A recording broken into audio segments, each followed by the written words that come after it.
देखिए, हमारे यहाँ जो 3 लेयर प्रजातांत्रिक व्यवस्था है उसमें सबसे महत्वपूर्ण गवर्नमेंट होती है सिटी गवर्नमेंट, जो कि हर व्यक्ति से उनकी दैनिक दिनचर्या से जुड़ी हुई होती है। सुबह पानी चाहिए, सड़क चाहिए। नगर निगम, नगर पालिका, ये हमारी प्रजातंत्र की सबसे पहली लेयर है और सबसे महत्वपूर्ण लेयर है, और इसलिए वहाँ पर अच्छा काम हो, इसके लिए आज हमारी सभी माननीय 16 हमारी नगर निगम है, उसके माननीय महापौर जी से बात हुई है। छोटी छोटी समस्याएं जैसे फ्री होल्ड के नियम बने हुए हैं और फ्री होल्ड पे काम ही नहीं होता। फ्री होल्ड जमीन करना चाहिए, उसका एक्ट बना हुआ है, उसको अधिकार दिए हुए हैं, उसके कारण उस शहर का डेवलपमेंट रुक रहा है। अगर फ्री होल्ड जमीन हो जाती है तो वहाँ पर इन्वेस्टमेंट आएगा। तो इसलिए कि बहुत बड़ा इशू था, सभी शहरों का था। आज हमने निर्देश दिए हैं प्रमुख सचिव के, अभी इसको कमिश्नर के साथ बैठकर फ्री होल्ड की जितनी भी अटकलें उसको समाप्त करके और नगर निगम को अधिकार दिया जाए कि वे फ्री होल्ड जमीन कर सकें। ये बहुत महत्वपूर्ण निर्णय था। दूसरा, अवैध कॉलोनी हमारे प्लानिंग सिस्टम को पूरा खराब कर देती है, और विशेषकर अवैध कॉलोनी ऐसे स्थानों पर बनती है जो ग्रीन एरिया होता है, जो प्लानिंग के अंदर ऐसी ज़मीनें होती है जहाँ पर प्लेग्राउंड होता है, खेल की ज़मीनें। अब ग्रीन एरिया किसी भी शहर के लिए लंग्स हैं, वहाँ पर अगर अवैध कॉलोनी बन जाएगी तो वहाँ के नागरिक ऑक्सीजन कहाँ से लेंगे। आज हमने निर्देश दिए सभी महापौर को कि जितनी भी ग्रीन एरिया वहाँ पर वृक्षारोपण करें। हमारा टारगेट 2 करोड़ का था, पर हमने इस टारगेट को और बढ़ा दिया है, क्योंकि माननीय प्रधानमंत्री जी ने 140 करोड़ पेड़ लगाने का संकल्प देश की जनता से किया था। माननीय मुख्यमंत्री जी डॉक्टर मोहन यादव जी ने 5.5 करोड़ पेड़ लगाने का संदेश दिया है। हमने भी हमारे विभाग से 2 करोड़ से ज़्यादा पेड़ लगाने का निर्णय लिया है, और इसलिए जितने भी मास्टर प्लान में ग्रीन लैंड है उन सब पे वृक्षारोपण करने के हमने माननीय सभी महापौर्स को निर्णय दिए हैं। एक पशु क्रूरता अधिनियम के कारण डॉग्स हैं, उसके कारण काफ़ी परेशानी होती है। तो हमने गुलशन बावरा जी जो इस विभाग के पीए से, उनको बुलाया, उन्होंने अपना प्रेजेंटेशन दिया। पर सबसे ज़्यादा ज़रूरी है इन कुत्तों को, हमने सारी नगर निगम से कहा कि हमारे यहाँ भी इस प्रकार बधियाकरण का कार्यक्रम करें। यदि आपके पास टीम नहीं है तो एक थर्ड पार्टी को टेंडर निकालकर और कुत्तों से, आवारा कुत्तों से लोगों को बचाना, ये नगर निगम का दायित्व है।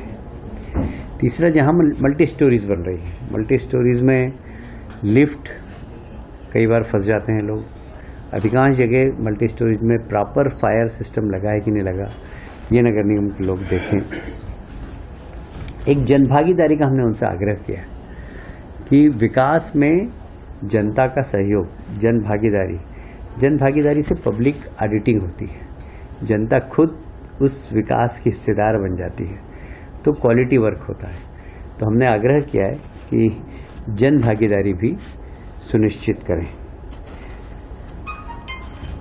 अभी एक एक्ट बनने वाला है, हमने उसकी भी जानकारी दी है कि जितने भी मॉडल टेनेंसी किराएदारी का एक आधुनिक एक्ट बने, क्योंकि बहुत समस्या हुई आजकल। पेंशनर लोग मकान किराए से दे देते हैं और उसके बाद फिर किराएदार मकान खाली नहीं करते हैं।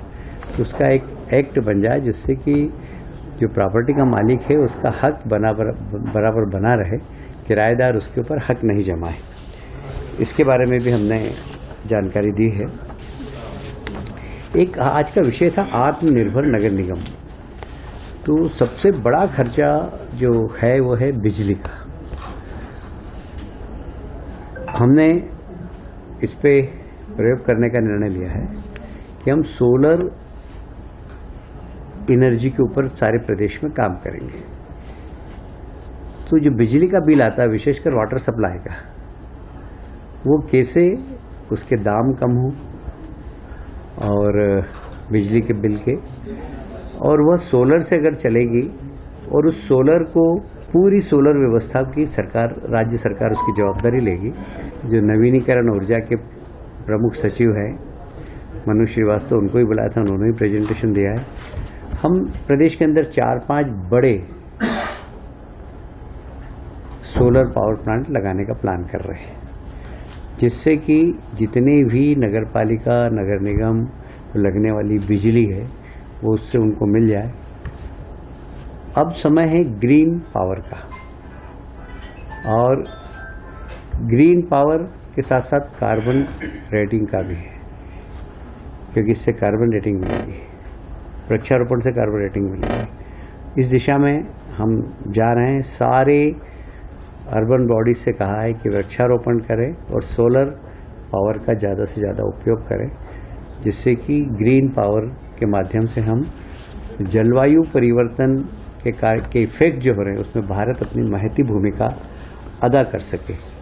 और इस दिशा में हमने काफ़ी आज चर्चा की। दूसरा ये भी कहा कि टैक्सेशन के बारे में आप लोग विचार करिए, अच्छी सर्विस दे और अच्छा टैक्स वसूलें। कई नगर निगम में अब हम लोगों ने जीपीएस से पूरे नगर निगम के मकान आइडेंटिफाई किए हैं। उन मकानों में से कितने मकानों का प्रॉपर्टी टैक्स आ रहा है ये आप सुनिश्चित करें, और जिनका नहीं आ रहा है उनका लेना प्रारंभ करें। तो हमारे एरिना के अंदर टैक्स देने वाले मकानों की संख्या बढ़े, इसके लिए सब नगर निगम को काम करना चाहिए।